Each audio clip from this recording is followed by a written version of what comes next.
undang TAPD ya barusan dengan ketua-ketua fraksi, hampir seluruh ketua fraksi juga menanyakan urgensi untuk pinjam duit untuk apa.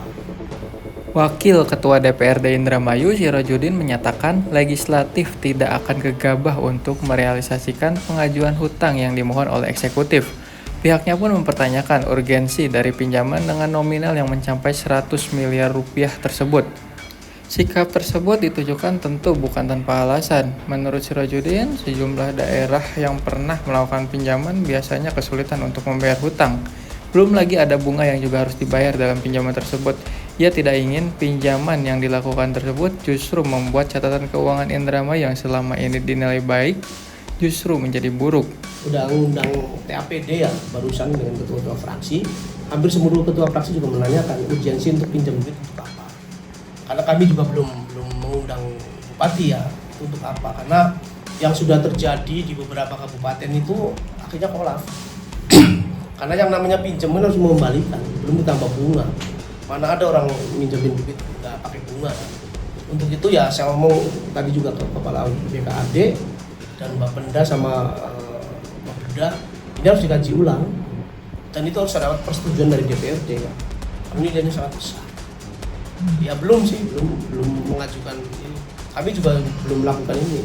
Kalaupun iya ya mungkin apakah kita nanti bentuk pansus ataukah memang kita hanya diakan tertentu, kan kewenangan dari pimpinan untuk mendelegasikan. Solusi dari Dewan sendiri seperti apa untuk perbaikan jalan? Ya kalau menurut saya kan informasi yang kemarin disampaikan zaman Ibu Nina aja masih kurang 28% ya. Jalan yang belum bagus nih. Saya pikir bisa dari sisi lain misalkan pendapatannya ditingkatkan dari dana bagi hasil misalkan. Walaupun ya memang bantuan keuangan dari provinsi sekarang agak dikurangi karena memang dari dana PKB pajak kendaraan bermotor 100% diserahkan ke kita. Tapi sebenarnya nilainya nggak terlalu signifikan teman-teman semua. Kalau saya hitung-hitung dengan teman-teman bagian di Banggar dan keuangan, ya korelasinya nggak terlalu tinggi walaupun diserahkan 100% ke kita karena ada beberapa pembantuan keuangan, apalagi TPI ya. Itu retribusi TPI itu sesuai dengan aturan pemerintah pusat itu boleh memungut karena itu bukan punya kita. Akhirnya kita kehilangan antara 12 sampai 13 miliar per tahun. Terutama yang dari Karangsong yang paling gede. Jadi kalau saran saya mah terkait dengan pinjam ini harus dikaji ulang benar-benar. Jangan sampai kayak kabupaten lain, contoh Kuningan, Pangandaran gitu kan, untuk mengembalikan aja susah. Ini disclaimer kan tahun ini. Menurut Biro Keuangan Provinsi Indramayu itu bagus catatan keuangannya, neracanya gitu. Jadi ngapain kalau harus pinjam? Potensi daerah yang bisa ditingkatkan apa Ketua? Banyak.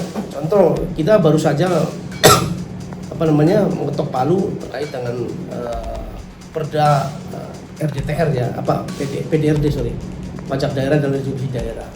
Kemarin juga kan naik dari misalkan 0,1 menjadi 0,4. Harusnya potensi dari situ kalau bener-bener di-explore kayaknya bisa. Kemudian ada yang lain juga kan sebenarnya contoh masuknya kawasan industri juga udah lumayan tuh. Sebenarnya bisa karena ada beberapa dinas yang kemarin laporan pendapatannya itu melebihi sampai 200% gitu kan. Ini kan harus dirubah juga di perubahan karena memang potensi kita ketika bikin anggaran kawasan industri Rosarang belum masuk, belum juga yang lainnya. Jadi itu potensi yang memang kalau menurut saya mah bisa untuk penambahan PAD.